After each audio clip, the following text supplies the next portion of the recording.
IVF చికిత్సలో 25% భారీ discount, free doctor consultation, free ultrasound scan, logo launch, Andro max advanced male infertility centre ను కూడా ప్రారంభించారు. Hero Raj Tarun పై ఫిర్యాదు చేసిన లావణ్య ఆధారాలు సమర్పిస్తే కేసు దర్యాప్తును ప్రారంభిస్తామన్నారు నార్సింగ్ ఇన్స్పెక్టర్ హరికృష్ణారెడ్డి. ఆధారాలు సమర్పించాలని లావణ్యకు 91C CRPC ప్రకారం నోటీసులు ఇచ్చామన్నారు. మరోవైపు కంప్లైంట్ పై కోర్టును కూడా సంప్రదించామన్నారు.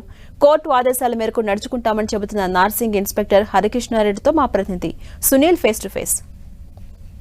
ప్రస్తుతం రెండు తెలుగు రాష్ట్రాల్లో సంచలనం రేపుతున్నటువంటి హీరో రాజ్ తరుణ్ కేసుకు సంబంధించి పోలీసులు దర్యాప్తు ముమ్మరం చేశారు. మరోవైపు హీరో రాజ్ తరుణ్ తనను వేధింపులకు గురి చేశారు, పెళ్లి చేసుకున్నామని నమ్మించి మోసం చేశారంటూ కూడా ఇప్పటికే బాధితురాలు లావణ్య నార్సింగ్ పోలీసులకు ఫిర్యాదు చేయడం జరిగింది. ఈ ఫిర్యాదుకు సంబంధించిన దానిపై అసలు పోలీసులు కేసు నమోదు చేశారా, ఎలాంటి దర్యాప్తు కొనసాగిస్తారు, మనతో మాట్లాడడానికి నార్సింగ్ ఇన్స్పెక్టర్ హరికృష్ణారెడ్డి గారు ఉన్నారు. వారిని అడిగి మరింత తెలుసుకునే ప్రయత్నం చేద్దాం.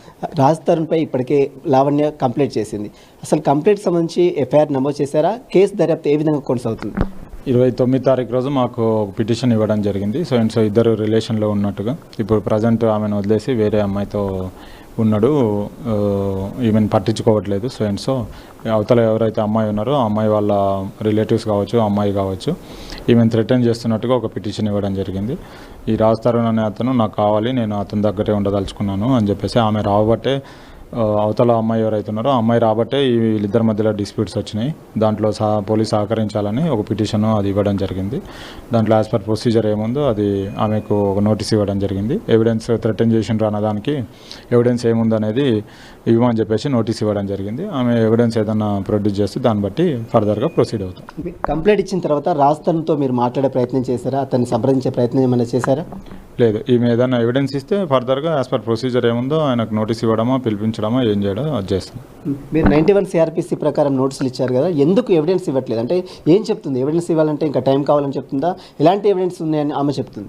ఇంకా మాకు అప్రోచ్ అవ్వలేదు. మేము నోటీస్ ఇచ్చినాము, ఆ తర్వాత మాకు అప్రోచ్ అవ్వలేదు. ఇంకా అప్రోచ్ అయ్యి ఎవిడెన్స్ ఇస్తే యాజ్ పర్ ఎవిడెన్స్ ఏముందో దాన్ని యాజ్ పర్ ప్రొసీజర్ ముందుకెళ్తాం. రాజ్ తరుణ్ తమ్ముడు కూడా తనను బెదిరింపులకు గురి చేశారు, తనను చంపుతామని బెదిరించాడని చెప్తుంది. దానికి సంబంధించి ఏమైనా ఎవిడెన్స్ ఏమైనా చెప్పిందా, ఏమైనా ఫిర్యాదులో పేర్కొందా? లేదు, పేర్కొనలేదు. ఎవిడెన్స్ కూడా ఏమి ఇవ్వలేదు. మాకు ఇస్తే ప్రొసీడ్ అవుతాం. ఫైనల్గా చెప్పండి, ఈ కేసు సంబంధించిన దానిపై ఎట్లా, అంటే ఈ ఎవిడెన్స్ సమర్పించకపోతే కేసును క్లోజ్ చేస్తారా? మొత్తం అది పిటిషన్ లెవెల్లో ఉంది present. As per non cognisable offences ఉన్నాయి కాబట్టి దాంట్లో ఒకవేళ ఎవిడెన్స్ ఇస్తే ఫర్దర్గా ప్రొసీడ్ అవుతాం. ఎవిడెన్స్ లేకపోతే యాజ్ పర్ ప్రొసీజర్ క్లోజ్ చేసుకుంటాం. లావణ్యకి సంబంధించిన దానిపై కూడా గతంలో ఆమెపై డ్రగ్స్ కేసులు కూడా ఉన్నట్లు తెలిసింది. మీ పిఎస్ కావచ్చు, ఎక్కడైనా డ్రగ్స్ కేసు ఉన్నట్లు మీద కేసు ఉన్నట్లు మీ దృష్టికి ఏమైనా వచ్చిందా? మా దగ్గర ఒకటి ఉంది అండ్ మోకిల్లా పోలీస్ స్టేషన్లో ఒకటి ఉంది. ఈమె వేరే స్టేట్లో కంప్లైంట్స్ ఇచ్చినట్టు కూడా తెలిసింది. అవన్నీ మేము దీని రిలేటెడ్ ఏముందో అది ఇన్వెస్టిగేషన్ చేస్తాం. మిగతాది రిమైనింగ్ ఆ కన్సర్న్ పోలీస్ స్టేషన్స్లో ఇన్వెస్టిగేషన్ వాళ్ళు చేస్తారు. రాజ్ తరుణ్ కూడా మీకు వచ్చి ఫిర్యాదు చేస్తాము, మీకు కంప్లైంట్ ఇస్తామని చెప్పాడు. మీ దృష్టికి ఏమైనా వచ్చాడా? అసలు మీకు కాంటాక్ట్ అయ్యారా?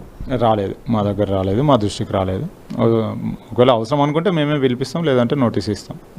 ఎప్పటిలోగా లావణ్యకి సంబంధించిన కేసు సంబంధించి ఎప్పటిలోగా ఈ మొత్తం ప్రాసెస్ కంప్లీట్ అయ్యే అవకాశం ఉంది? ఇంకా ఎన్ని రోజులు ఎవిడెన్స్ కోసం వెయిట్ చేస్తూ ఉంటారు? కోర్టుకు పర్మిషన్ పెట్టినాము.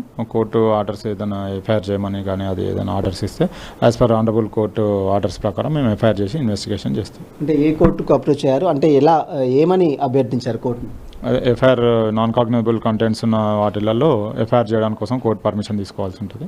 అది యాజ్ పర్ ప్రొసీజరే అది చేసి పెట్టినాం. కొత్తగా అమెండ్మెంట్ అయిన చట్టాల ప్రకారమే కేసు నమోదు చేస్తారా? ఒకవేళ నమోదైతే లేదు, అంటే అఫెన్స్ అంతకు ముందు అయింది కాబట్టి పాత చట్టాల ప్రకారమే సెక్షన్స్ ఏమి అప్లికేబుల్ అవుతాయి. Okay, thank you. ఇది చూసిన మొత్తం మీద రాజ్ తరుణ్పై లావణ్య చేసినటువంటి ఆరోపణలకు సంబంధించి ఇప్పటివరకు అయితే ఎలాంటి ఎవిడెన్స్ కూడా సమర్పించలేదు. దానికి సంబంధించిన ఎవిడెన్స్ సమర్పించాలంటూ కూడా ఇప్పటికే లావణ్యకు 91 CRPC నోటీసులు జారీ చేశాం. కానీ లావణ్య మాత్రం ఇప్పటివరకు అయితే రాజ్ తరుణ్ తనను వాడుకున్నాడు, వదిలేశాడు, అదేవిధంగా బెదిరింపులకు గురి చేస్తాడన్న దానికి సంబంధించిన దానిపై ఇప్పటివరకు అయితే ఎలాంటి సాక్ష్యాధారాలు కూడా సమర్పించలేదు.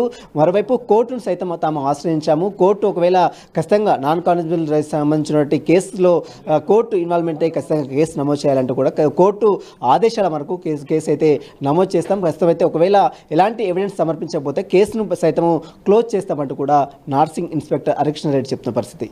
విడుదల స్థాయితో సునీల్ టీవీ హైదరాబాద్.